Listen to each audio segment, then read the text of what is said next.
There is chaos on the streets in Iran right now. A lot of things happening there, a lot of uncertainty even about how the United States might respond. There are reports of thousands of people who have been killed there in Iran.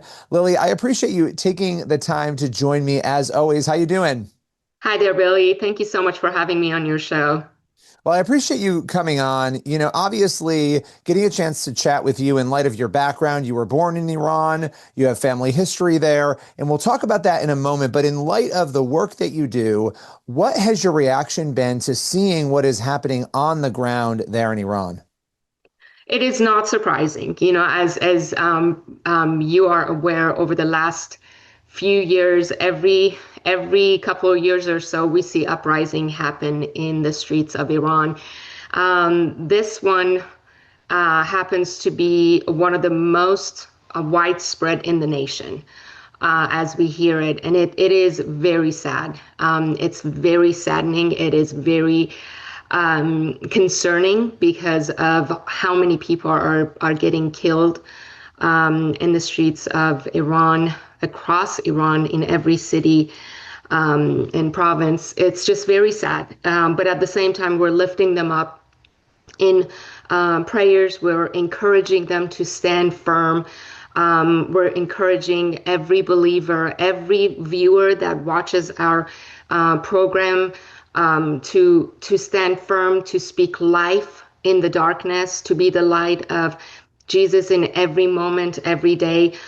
We adopted a new program which was on the air when the Iran-Israel war happened. It's called My Homeland. It's our way of getting online for a few hours on the air and just bringing biblical perspective into the issue, standing with the people of Iran. Now that the Wi-Fi and the internet has been cut off, people don't have a way of contacting their family and friends. Those of us that are in the basically in the diaspora. So what we do is we have people call the network, call the program live, and whatever message they may have for their loved ones inside Iran that they cannot connect with, they just say it there.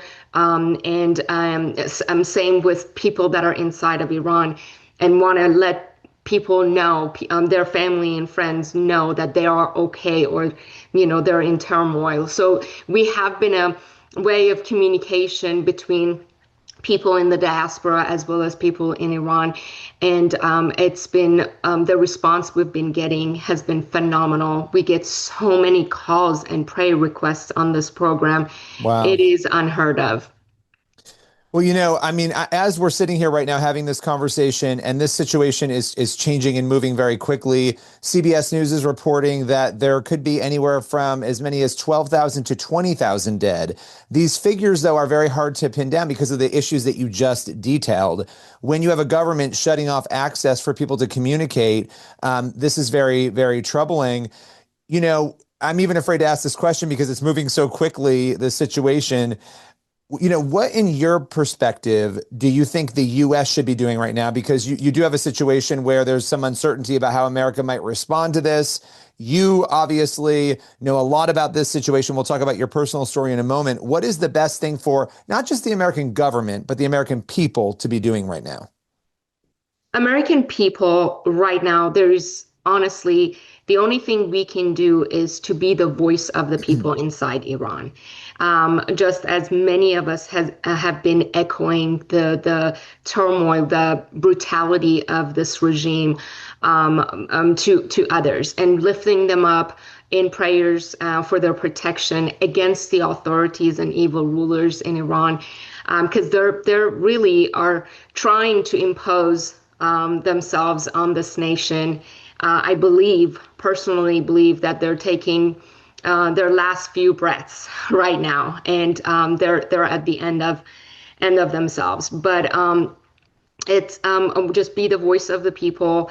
Um, in terms of the government involvement, I know that there's a lot into it when America or any other nation, tries to get involved in a regime fall or toppling a regime. There's a lot of organization. There's a lot of strategic thinking. There's a lot of military and militant resources that needs to be lined up. But my, you mentioned that you want to hear my perspective on Yes. whether or not the government should get involved. I would say absolutely, for the sake of the people that are being killed every single year, because of their cry for freedom, because they cannot, yesterday at the office we were talking with the staff, and they have roots in Iran, and they hear from friends and family believers in Iran, and they told me, let me put it into perspective for you, Lily. The average salary of an ordinary person in Iran is 15 million toman, which is the currency of Iran. And the average rent for a 1 or 2 bedroom apartment is 12 million toman. There are people that have not been able to shop groceries for months on end. And this is why they're out in the streets protesting. They are sick and tired of this long lasting poverty, long lasting lack, long lasting not having enough, not being able to afford their rent or putting food on the table for their family. And can I add to that too? And I'd love for you to speak to this. Let's mix in the fact that there is intense persecution. You can't be a Christian. You can't be, I mean, Absolutely. talk about that part of life. So the financial part is always going to drive things. We've seen that happen in our own country here. But what about the social, the cultural piece, specifically on persecution? Oh, absolutely. I mean, the persecution, they have cracked down on persecution of Christians in Iran since the 12-day war between Iran and Israel, thinking that, everybody's betraying them, everybody's, with Israel, and everyone's spying on, for Israel and whatnot. And so persecution has been even worse than ever before after that war. So, and it was being intensified. So, from every aspect, from all fronts, Iranians, whether believers or not, they are being persecuted. I want to ask you this because we've talked about this many times before, and I ask you every time, and I always say we have to talk about this because the situation in Iran is so evil that it's spiritual. It's not just, Absolutely. we look at Ephesians 6, and I was Mhm. just talking about this on a podcast last night. It tells us very clearly that a lot of the battles that we are seeing in front of us, they feel like they're just material. It's me versus you. It's us versus them. But the reality is there's something else going on spiritual. And one of the things on a positive note that we have seen and heard is that there are Iranians who they claim that Jesus appears to them in dreams, in Mhm. visions right before them, and that they convert to Christianity as a result of that. Now, you more than anyone, you interact with people on the ground. How true are these stories? How often do you hear that people in Iran, Muslims, are encountering Jesus in that supernatural way? Very often. One of my colleagues that we worked together to spread the gospel in Iran, in fact, came to faith through visions and dreams. And many contact us because they see Jesus and they know we are a Christian channel. And so they reach out, they go, we have seen Jesus in our dream and he healed us from such and such disease in the hospital room. I don't know where to start. I want to believe him. I want to believe in him. I want to trust him. And How they've do had I become legitimate a healings. They've had real healings as a They had result. real physical healings, and Wow. Jesus appears to them in their visions, in their dreams, and making himself known to them. So they know that it was Jesus. When they contact us, they already know that Jesus healed them and they just want to know more about this Jesus we're talking about. Wow. That is, I mean, it's incredible. And you have a colleague who I would love to talk to at some point Yes. about that Yes. story because this is this is something that, again, we're talking about something spiritual and we tend to focus on the evil of it, as we should, because it needs to be addressed. But yet you have God moving in this way. And that's not new. We've seen this again and again and again. And you're saying this is very often. It's not like, oh, one or two stories. There are many people claiming to have had this experience. And so just let people know a little bit about your journey and your story, because again, you were born in Iran and here you are now in America helping run this incredible organization. Take us through your story. Absolutely. I was born and raised in Iran, and after the revolution, I was born after the revolution, and the memories that I have from Iran are very dark and bitter and filled with shame and fear, because I was born right into the Iran-Iraq 8-year war, where, there was bombing going on at every corner of every street, every desolate villages and all that. And so we were on the run for most of my childhood. We were going from one place to another, finding shelters, finding refuge. And so that fear developed in my childhood in me of, there is just in 1 second, in one split of a second, I can easily lose my loved ones. I can easily lose my mom, my dad, my family, just like we lost my uncle during that war. And so it was just always filled with strife, anger. I vividly saw anger just in people, through their expressions of speaking. And a spirit of anger is very, very resident in Iran. And it derives from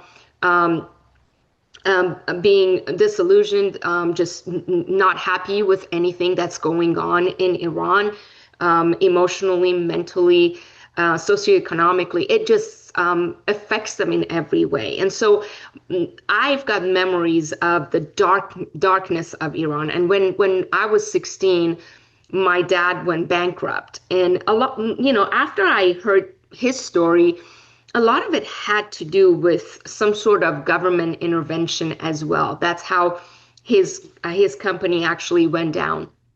And so after that, we moved to Europe. After a couple of years living in Europe, I was 16 when we moved there. Then my dad began a new business venture in the US, and we moved to the US. Now, I came to know Christ during a very, very, very dark period of my life, when I was feeling trapped in an arranged marriage here in the US, with an Iranian person that was about 14 years older than me. And he was very, very culturally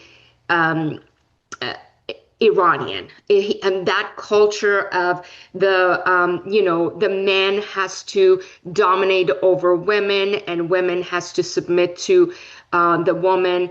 And you do what I ask you to do. You don't ask why. You just follow my lead. Very much culturally dominant, and so abuse and toxic relationships started growing in my life, and so I could not see a light at the end of the tunnel when I was 18, and when I was at the darkest period of my life, one of our friends, shared the gospel with me. A very simple message of the gospel. She said, she opened up the Word of God to John 1:1 and John 1:14, and started reading from the Bible. In the beginning, it was God. It was the Word. The Word was with God. The Word was God. And John 1:14, the Word became flesh and dwelt among us. So as someone that grew up in Iran and was basically indoctrinated by the Islamic teachings in school and all that, for me to understand the gravity of a prophet becoming God, a man being God himself, was beyond beyond understanding for me. But when she read those two verses, that in the beginning was the word was God, the word was with God, and the word was God, then the word became flesh and dwelt among us. That revealed to me the true nature of Jesus, and the divinity of him, and the human part of him. And so that revelation was the beginning of my faith journey. So I was like, how do I become a Christian? You know, tears rolling down my face, and I'm like, I want to know him. And so Wow. I went to church the next day. It was a Sunday, and that's when the transformation happened of heart. And I grew up, basically, my faith grew through Iran Alive Ministries broadcasts. It was very systematic teachings, discipleship teachings, and all that. And so after about 20 years in my faith, after going to Bible college and really, really getting deep into the word, and finding out, how do I share my faith? How do I share this with my, a Muslim fellow Iranians who have the same understanding of what I had, yet still being able to receive this revelation from the Lord. And so after 20 years, Dr. Shariat, the founder of Iran Alive Ministries, invited me to join him in this ministry. About 5 years ago, I said yes to the call of God, and have been serving at the same ministry that helped me and my family grow in our faith. And we are reaching millions of people every single day with the message of gospel, with the good news of what Jesus has done. And I couldn't be more grateful for this opportunity.